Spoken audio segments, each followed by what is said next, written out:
오늘은 흑암 중에 행할 때 우리의 인도자라는 제목으로 설교했던 찰스 스펄전 목사님의 설교를 통해서 이사야 50장 10절 말씀 그리고 55장 4절의 말씀을 묵상하도록 하겠습니다.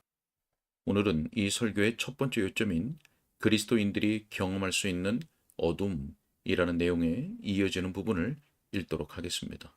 먼저 본문의 말씀을 읽겠습니다. 너희 중에 여호와를 경외하며 그의 종의 목소리를 청종하는 자가 누구냐? 흑암 중에 행하여 빛이 없는 자라도 여호와의 이름을 의뢰하며 자기 하나님께 의지할지어다. 보라, 내가 그를 만민의 인도자로 삼았노라. 아멘. 설교 내용을 읽겠습니다. 자, 큰 슬픔의 또 다른 이유가 우리에게 자주 발생합니다. 그것은 사별입니다. 저는 그것에 대해 많은 말을 하지 않을 것입니다. 불필요하게 많은 과부들이나 아내를 잃은 남편들이나 부모를 잃은 아이들의 눈물을 자아내고 싶지 않습니다.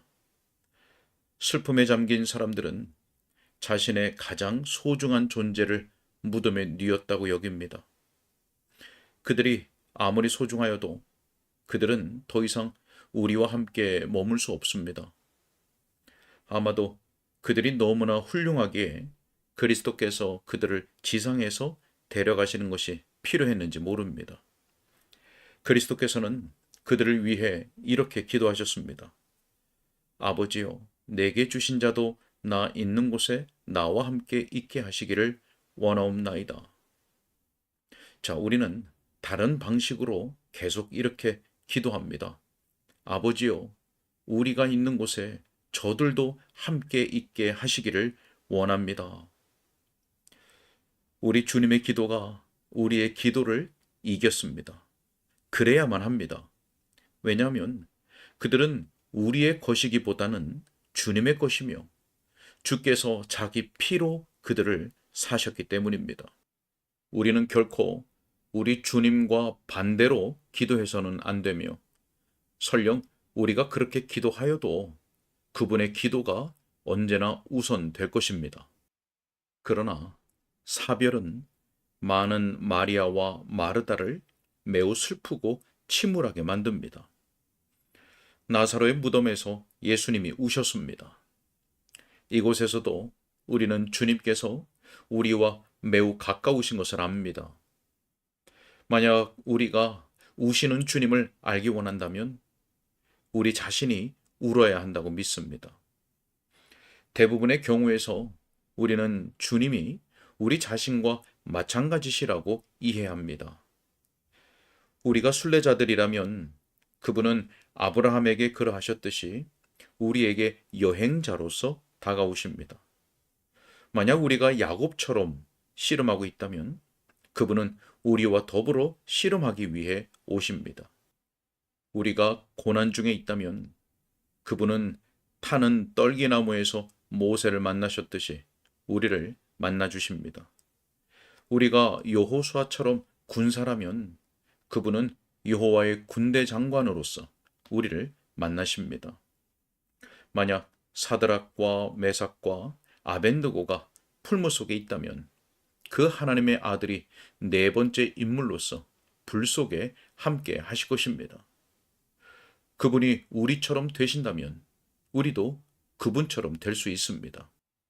우리의 사별이란 우리의 주님을 보고 따르는 과정의 일부입니다. 자, 가난도 마찬가지입니다. 여러분 중에 많은 이들은 가난을 알지 못합니다. 저는 여러분이 가난을 알아야 한다고 바라지는 않습니다. 가난은 하나님의 많은 자녀들에게 무거운 십자가이기 때문입니다.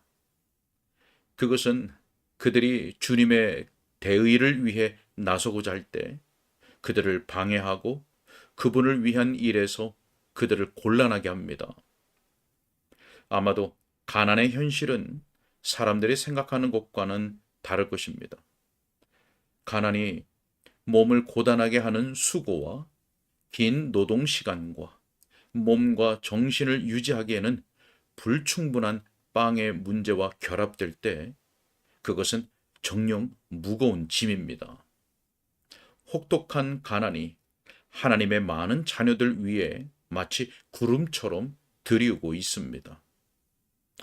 시인들이 사랑하는 가난도 있습니다. 그것은 초가 지붕과 담쟁이 덩굴로 뒤덮인 시골집에 거주하는 것입니다. 만약 그 시인들이 류머티즘을 가지고 있고 썩어가는 벽을 통해 불어오는 바람 때문에 고통스럽다면 그들은 아마도 가난에 대해 그렇게 달콤하게 노래할 수 없을 것입니다. 런던에서 우리는 횃불이나 담쟁이가 없는 가난을 겪을 수 있습니다. 오두막이 없고 그저 단칸방에 거하면서 빈곤한 삶을 겨우 지탱해가는 그런 가난입니다. 사랑하는 이여, 만약 이런 슬픔 때문에 고통을 겪는다면 인자에게 머리 둘 곳이 없었다는 점을 기억하십시오. 이 땅에 있는 동안 또 다른 고통이 많은 이들에게 슬픔의 그림자를 드리우며 특별히 어떤 이들에게는 그 사나운 모습을 불쑥 드러냅니다. 그것은 비방과 질책이라는 구름입니다.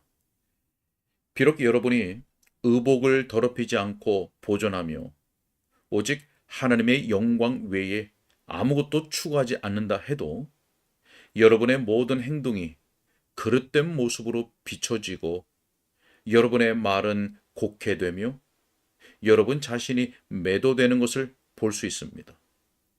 이것은 시련입니다.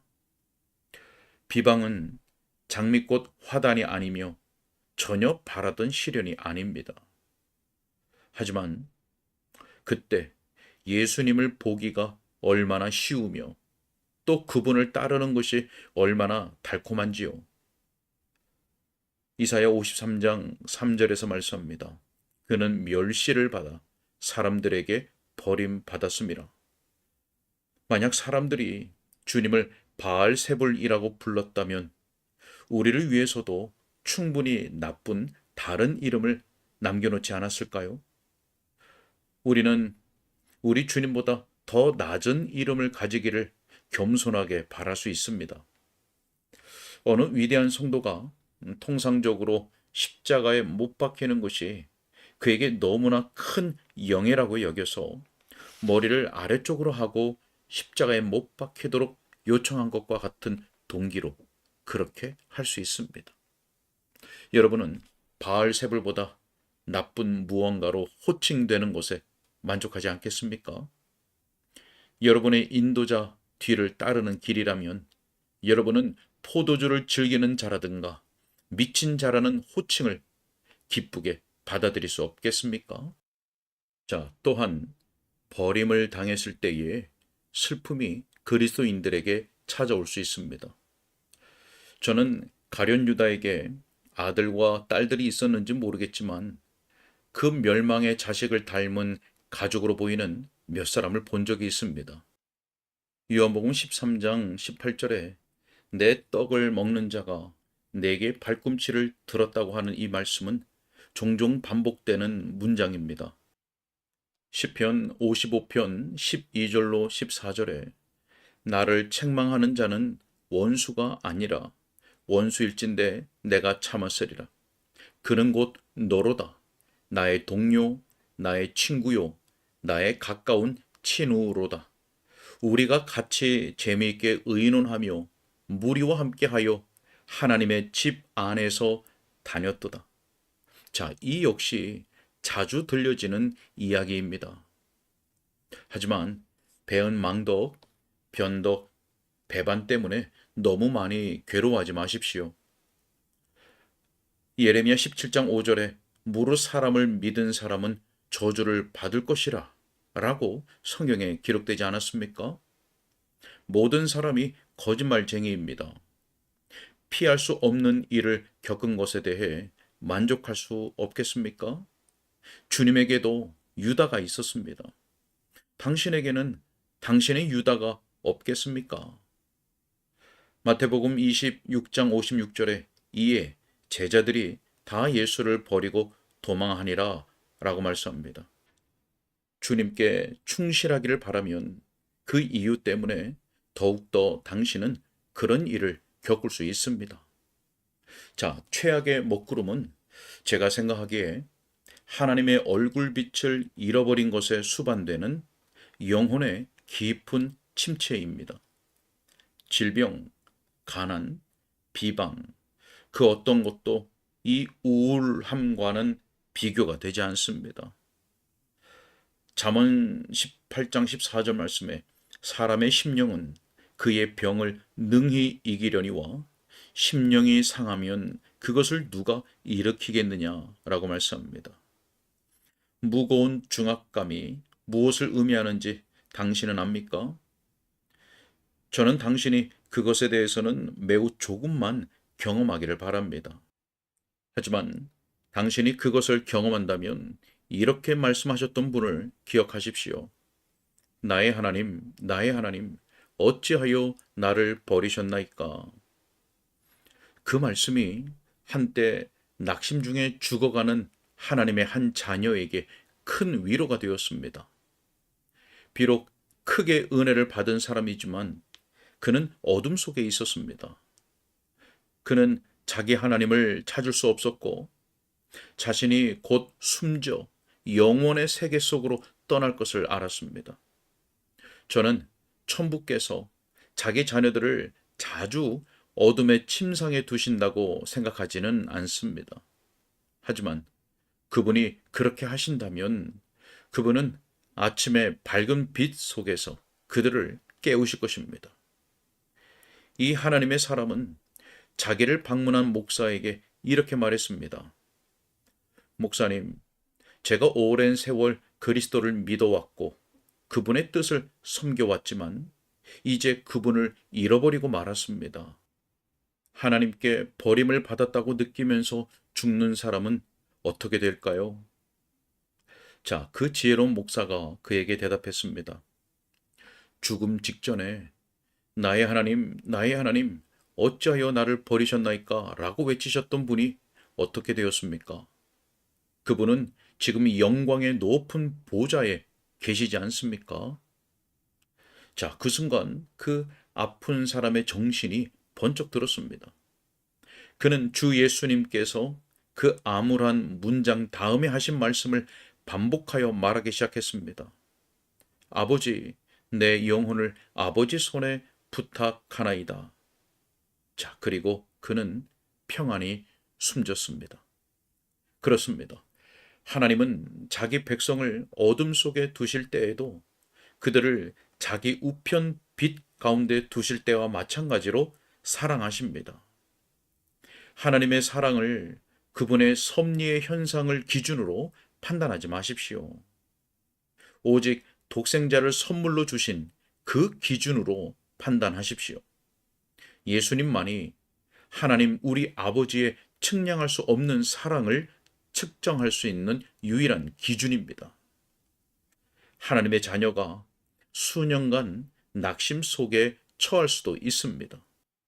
티모시 로저스라고 하는 분은 수년 동안 낭망에 빠졌던 사람이었지만 다시 빛으로 나왔으며 그때 그는 자신의 경험을 정신의 고통이라는 인상적인 책에 기록으로 남겼습니다. 그 책은 비슷한 처지에 있는 다른 사람들에게 큰 도움이 되었습니다. 저는 여러분 중에 아무도 영혼의 어둠 속에 처하기를 바라지 않습니다. 일부 두려움에 떠는 사람들은 일종의 지속적인 두려움의 증세를 보입니다. 그들은 의심에 단단히 갇혀 있어서 믿음의 빛으로 나오기를 두려워합니다. 고통을 겪는 이들이여, 여러분의 은신처에서 나오십시오. 어쩔 도리가 없다고 스스로를 가두지 마십시오.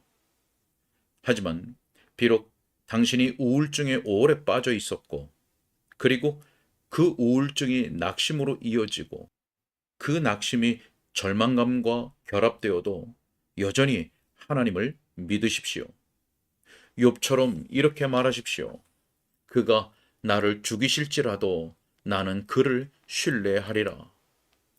자, 비록 제가 기쁨으로 그분의 얼굴을 볼 수 없어도 그분의 날개 그늘 아래서 저는 기뻐할 것입니다. 아멘. 오늘은 여기까지입니다. 네, 우리는 그리스도인이라 할지라도 슬픔과 고통이라고 하는 차원에서 어둠을 지날 때가 있습니다. 사별을 했을 때, 또 가난할 때, 그리고 비방과 질책을 받을 때, 그리고 버림을 당했을 때 그러하지요. 그리고 질병, 가난, 비방. 자, 이것과 비교할 수 없는 큰 슬픔과 고통이 있는데 그것은 바로 영혼의 깊은 침체입니다. 어떤 이유로 어둠의 때를 지나든지 우리를 사랑하시고 자신의 피값으로 우리를 사신 주님, 그리고 우리를 인도하시는 주 예수 그리스도를 바라보고 신뢰하고 의지하십시오. 스펄전 목사님은 그때가 예수님을 보기가 얼마나 쉬우며 또 그분을 따르는 것이 얼마나 달콤한지를 묵상하고 경험할 때라고 우리들에게 권면합니다. 우리 하나님 아버지께서 우리에게 믿음을 더하여 주셔서 우리가 어떠한 이유로 고난과 슬픔과 고통이라는 어둠 가운데 있을지라도 우리 주 예수 그리스도와 그분의 은혜와 사랑을 기억하고 신뢰하고 또 의지할 수 있게 해 주시기를 간절히 소원합니다. 함께 기도하겠습니다. 사랑과 은혜가 풍성하신 하나님 아버지, 우리가 하나님을 믿습니다. 우리가 주 예수 그리스도를 믿습니다. 그러나 우리의 믿음 없음을 용서하여 주옵시고 우리에게 믿음을 더하여 주시옵소서. 그리하여서 이 세상을 우리가 살아가는 동안 많은 이유로 고난과 슬픔과 고통, 또 낙심과 절망과 우울이라고 하는 어둠 가운데 있을지라도 자기의 피로 값주고 우리를 사신 우리의 주님, 우리 주 예수 그리스도의 그 사랑과 은혜와 함께 하심과 다스리심과 인도하심을 늘 기억하면서 항상 신뢰하고 의지할 수 있도록 도와주시옵소서. 주님께 더 가옵고 예수 그리스도 이름으로 기도하옵나이다. 아멘.